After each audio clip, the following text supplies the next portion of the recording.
पाकिस्तान को यह डर है कि भारत तो इरादा रखता है, ना सिर्फ इरादा रखता है बल्कि करके भी दिखाता है। और प्रधानमंत्री मोदी ने करके दिखाया है और एक बार फिर से कर दिखाएंगे। और यही वजह है कि पाकिस्तान इतना घबरा गया है कि अब वो संयुक्त राष्ट्र के पास चला गया, यूएन के पास गया है। पाकिस्तान के प्रधानमंत्री शहबाज शरीफ ने यूएन के महासचिव से बात की है और दोनों के बीच जो बातचीत हुई है वो भारत पाकिस्तान के मौजूदा माहौल को लेकर ही हुई है। इस दौरान शहबाज शरीफ ने गुतरेस से गुजारिश की है, गिड़गिड़ाया है कि और अपील की है कि वो भारत को समझाए कि वो पाकिस्तान को बख्श दे। और इसके बीच आपको पता है कि जहां शहबाज शरीफ गुहार लगा रहे हैं, मदद मांग रहे हैं यूनाइटेड नेशन से, दूसरी तरफ नवाज शरीफ की बेटी मरियम नवाज ने भारत को गीदड़ भभकी दी है और कहती हैं कि भारत अगर कोई हिमाकत करता है तो उसका मुंहतोड़ जवाब दिया जाएगा, ईंट का जवाब पत्थर से दिया जाएगा, परमाणु हमला करके दिया जाएगा। आज इंडिया और पाकिस्तान के बॉर्डर्स पे टेंशन है, एक खतरा मंडला रहा है। फिक्र करने की जरूरत नहीं है। अल्लाह ताला ने पाकिस्तान को और पाकिस्तानियों को और पाकिस्तान की अफवाज को इतनी ताकत दी है कि वो दुश्मन का हर वार का मुकाबला कर सकते हैं। अगर आज पाकिस्तान का कोई भी दुश्मन पाकिस्तान पर हमला करते वक्त 10 बार सोचेगा तो उसकी वजह यह है कि अल्लाह ताला के फजल से पाकिस्तान आज एक एटमी कुव्वत है, पाकिस्तान के पास एटम बॉम्ब है। अब मरियम नवाज कह रही हैं कि ईंट का जवाब पत्थर से दिया जाएगा। दूसरी तरफ पूर्व प्रधानमंत्री इमरान खान तो कुछ अलग ही राख अलाप रहे हैं। उनका तो कहना है कि शहबाज शरीफ और जरदारी को कोई भी जवाब नहीं दे सकता है, कोई भी भारत का जवाब नहीं देगा, क्योंकि ये जो सभी नेता हैं वो अपने पैसे बचा रहे हैं। उनका जो पैसा है, उनका जो काला धन है वो तो दुनिया के अलग अलग मुल्कों में रखा गया है, वो फ्रीज हो सकता है, उनको डर सता रहा है। इसी वजह से वो भारत के खिलाफ कोई कदम नहीं उठाएंगे, ये कहना है इमरान खान का। तो एक तरफ जहां पाकिस्तान के सियासतदान लगातार धमकी दे रहे हैं, जो मौजूदा सरकार के मंत्री है सामने आ रहे हैं, कह रहे हैं कि वो भारत के खिलाफ लड़ने के तैयार हैं, लेकिन दूसरी तरफ पाकिस्तान के जो पूर्व प्रधानमंत्री हैं उनका तो कुछ अलग ही कहना है। इस बीच पाकिस्तान के एक और मंत्री हैं जो डिप्टी प्राइम मिनिस्टर हैं, इशाक डार, वो कहते हैं कि ईंट का जवाब हम पत्थर से देंगे, हम चुप नहीं बैठेंगे। हमारी फीडबैक है, जो हमारी इंटेल इनपुट है, वो इंडिकेट करती है कि ये कोई एस्केलेटरी मूव को भी कंसिडर कर रहे हैं। तो मैंने कहा ये आपका ये जिम्मेदारी है दोस्त होने के नाते, ये हम पहल नहीं करेंगे, लेकिन अगर किसी ने किया, अगर इंडिया ने ये काम किया तो इस दफा टिट फॉर टैट होगा, ईंट का जवाब पत्थर से दिया जाएगा। और इस बीच पाकिस्तान के अंदर जो हलचल हो रही है, एक के बाद एक नेताओं के बयान आ रहे हैं, उससे तो साफ जाहिर होता है कि पाकिस्तान को ये लगता है और यकीन है कि भारत उस पर हमला करेगा और उसके हिसाब से वो कदम भी उठा रहे हैं। अब पूरे पाकिस्तान में छुट्टी की घोषणा कर दी गई है। 1 मई यानी कल इंटरनेशनल मे डे मनाया जाता है, उस दिन कई जगह छुट्टी होती है, लेकिन आप सोचिए कि पाकिस्तान के अंदर छुट्टियां ही छुट्टियां घोषित कर दी गई हैं कि कल छुट्टी रहेगी। और इसकी सबसे बड़ी वजह क्या है, उनको खौफ है कि कहीं भारत की ओर से हमला ना हो जाए। अगर हमला होता है तो ऐसे में वो क्या करेंगे, यही खौफ उनके अंदर है। दूसरी तरफ आपको मैं बता रहा हूं कि किस तरह से भारत के डर से पाकिस्तान ने अपने F-16 विमानों को भी हटा दिया है। पहले ये विमान सरगोदा में थे, अब सरगोदा से हटाकर उन्हें हटा दिया गया है, सरगोदा से हटाकर उन्हें बलूचिस्तान में भेज दिया गया है।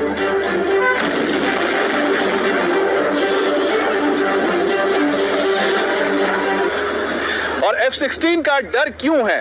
F-16 को खोने का डर इसलिए है कि उन्हें लगता है कि भारत अगर हमला करता है तो ऐसे में वो F-16 के जरिए भारत का मुकाबला नहीं कर सकते। उसकी सबसे बड़ी वजह है रफाल, क्योंकि रफाल 4.5 जनरेशन का एक फाइटर एयरक्राफ्ट है। दूसरी तरफ जो F-16 है वो 4th जनरेशन का है। रफाल में बेहतरीन वेपन्स लगे हुए हैं, मिसाइल्स लगे हुए हैं, जिसके मुकाबले कहीं पर भी F-16 नहीं ठहरता है। और साथ ही अगर वो F-16 का इस्तेमाल करता है तो ऐसे में S-400 जो हमारा एयर डिफेंस सिस्टम है वो ना ना सिर्फ F-16 को मार गिराने में सक्षम है, पाकिस्तान के पास जो भी विमान है हर किसी को वो गिरा सकता है, उनके मिसाइल तक को गिराने की क्षमता वो रखता है। यही वजह है कि S-400 के डर से और भारत के फाइटर के डर से उन्होंने इसे हटा दिया है।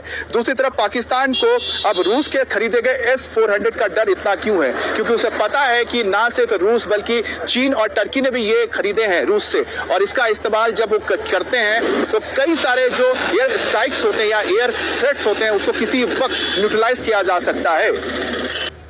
एक तरफ जहां पाकिस्तान के आतंकी घुसपैठ करके यहां पर मासूमों का कत्ल करते हैं आतंकवादी, तो दूसरी तरफ क्या कोशिश करें, घुसपैठ कैसे कर रहे हैं? अब ये डिजिटली घुसपैठ कर रहे हैं। अब इस साइबर अटैक करने की कोशिश की जा रही है। भारत के 4 वेबसाइट्स पर ऐसे हमला किया गया है। कई तरह के इसी तरह के जो मेल्स हैं जो करप्ट कर देते हैं आपके सिस्टम को, आपके किसी वेबसाइट को वो बैठा सकते हैं। उसी तरह के साइबर अटैक करने के लिए ये मेल्स भेजे जा रहे हैं और इन मेल्स के जरिए भारत के अलग अलग वेबसाइट्स पर हमला किया जा रहा है। तो साइबर अटैक का अब सहारा पाकिस्तान ले रहा है भारत के खिलाफ। एक और बड़ी खबर आपको बता दें, पाकिस्तानी सांसद राजा नासिर की ओर से आ रही है और नासिर अब्बास का बयान आया है जिसमें कहा गया है कि भारत हमारे वजूद को मिटाना चाहता है, भारत हमारे वजूद को मिटाना चाहता है। ये पाकिस्तानी सांसद की ओर से कहा जा रहा है और ये डर बता रहा है कि पाकिस्तान में इस वक्त हमले का खतरा भी है और डर भी है।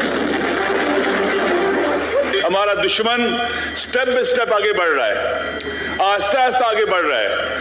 वो हमें आइसोलेट करना चाहता है, तन्हा करना चाहता है और उसके बाद हमारे पाकिस्तान के वजूद को मिटाना चाहता है।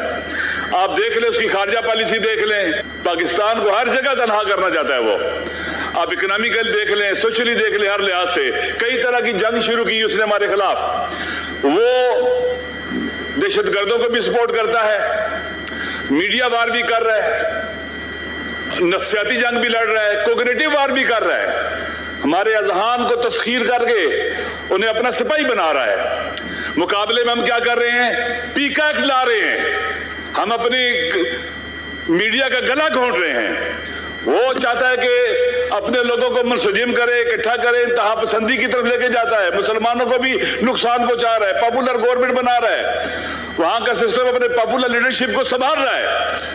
और हम पाकिस्तान के अंदर आप देख लें, मोदी की खारजा पॉलिसी आप दुनिया के सामने है कि किस किस मुल्क ने उसकी हिमायत की है, उसका साथ देने की कोशिश की है। और हम कहां खड़े हैं? हमारी फॉरेन पॉलिसी किधर है? डिप्लोमेसी किधर है? मीडिया वार किधर है? यही पार्लियामेंट है, हम यहां बैठे हैं, यहां वज़ीर दिफा को आना चाहिए था, हमें हकायक बतलाने चाहिए थे क्या सूरत हाल है, ताकि हम अपने वतन को डिफेंड कर सकें। और पहलगाम जहां पर 22 तारीख को हमला हुआ था, जहां पर मैं इस वक्त में मौजूद हूं, और इसके बाद 23 तारीख को सीसीएस की मीटिंग में बड़ा फैसला हुआ था जिसमें बताया गया था कि जो पाकिस्तानी नागरिक है 29 अप्रैल तक वापस लौट जाएं। आज 30 अप्रैल है, यानी वो डेडलाइन खत्म हो चुकी है और यही वजह है कि अब बाकी जो पाकिस्तानी नागरिक बचे हुए थे उनको लेकर पुलिस की एक बस पहुंची है जिसमें 30 नागरिकों को अटारी बॉर्डर पर छोड़ा गया है और अपने वतन भेजा गया है। जम्मू कश्मीर की तीनों सेनाओं ने अभी तक कोई हमला भी नहीं किया। पाकिस्तान में इस वक्त यही सबसे बड़ा पैनिक है, यही सबसे बड़े डिबेट का टॉपिक है। पाकिस्तान कभी दिन के उजाले में आसमान की तरफ देख रहा है, कभी रात में आसमान की ओर नजर घुमा रहा है। उसे लग रहा है कि राफेल से हमला अब हुआ तब हुआ। पाकिस्तान में पैनिक इतना ज्यादा है कि सबकी नजर समंदर की तरफ भी है। पाकिस्तानियों को लगता है कि कहीं हिंदुस्तान की नौसेना समंदर के रास्ते तो हमला नहीं कर देगी, कहीं इंडियन आर्मी तोप के गोलों की बरसात तो नहीं कर देगी। आज सुबह से ही पाकिस्तानी सियालकोट चिल्ला रहे हैं, सोशल मीडिया पर आकर बता रहे हैं कि हिंदुस्तान बहुत बड़ा हमला करने जा रहा है। हमला पीओके ही नहीं, पाकिस्तानी शहरों पर भी हो सकता है, ये खुद पाकिस्तानी बता रहे हैं। मोदी के नाम का इतना ज्यादा खौफ है कि पाकिस्तानियों को रात में भी युद्ध का सपना आता है, दिन में भी जंग के ख्वाब आ रहे हैं। पाकिस्तान का मंत्री, वहां का संतरी, पक्ष विपक्ष, जो सरकार में है वो भी कह रहा है, जो सरकार में नहीं है वो भी यही कह रहा है कि जंग तो होगी। पाकिस्तान का आर्मी चीफ मुनीर 4 दिन से गायब है। भारत के गुस्से से थर्राए पाकिस्तान के पूर्व प्रधानमंत्री नवाज शरीफ डिप्लोमेटिक चैनल से पर्दे के पीछे से बात कर रहे हैं, कतर में अपने दोस्तों को फोन मिला रहे हैं। शहबाज शरीफ कह रहे हैं भारत कभी भी हमला कर देगा। हमले का यह डर अच्छा है। पाकिस्तान में मोदी की ही चर्चा है, आज दिल्ली में प्रधानमंत्री मोदी ने 4 मीटिंग्स की। इन चारों मीटिंग्स में सबसे ज्यादा चर्चा इस्लामाबाद और रावलपिंडी में हुई। मोदी की एक मीटिंग ने, मोदी के एक फैसले ने कैसे पाकिस्तान में कोहराम मचा रखा है, आप भी देखिए। प्राइम मिनिस्टर नरेंद्र मोदी की तरफ से फ्री हैंड दे दिया गया है। फ्री हैंड दे दिया गया है फोर्सेस को कि जो करना है आप करें। अब चंद घंटे की बात है। मोदी ने आर्मी को फ्री हैंड दे दिया, यह सुनकर ही पाकिस्तान रोने लगा। मोदी ने फौज से कहा जो करना है करो।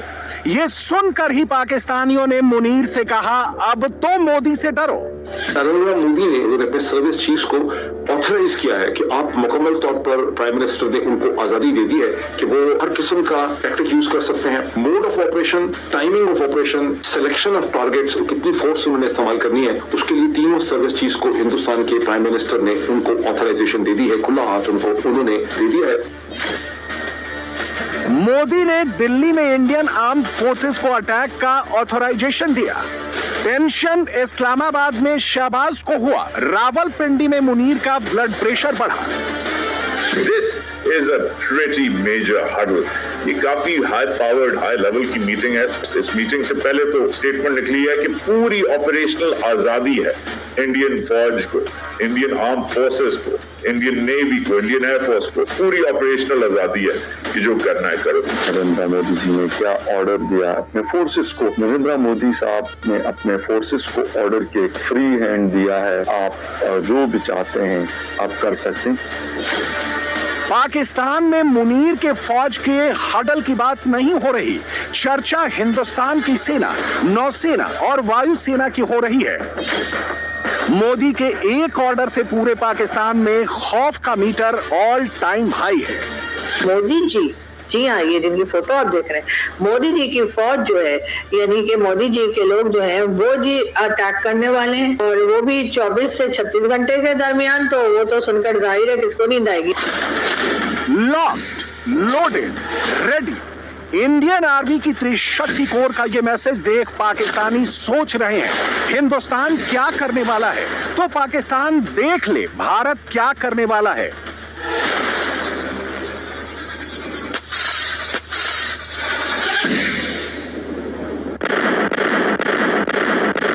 No mission too distant, no sea too vast, यानी कोई मिशन दूर नहीं, कोई समुद्र विशाल नहीं। इंडियन नेवी का ये पोस्ट यूं ही नहीं आया। इंडियन नेवी सीधे सीधे हिंट दे रही है, पाकिस्तान तक मैसेज पहुंचा रही है। वो मैसेज कितना धमाकेदार है, पाकिस्तान आज ये भी देख ले।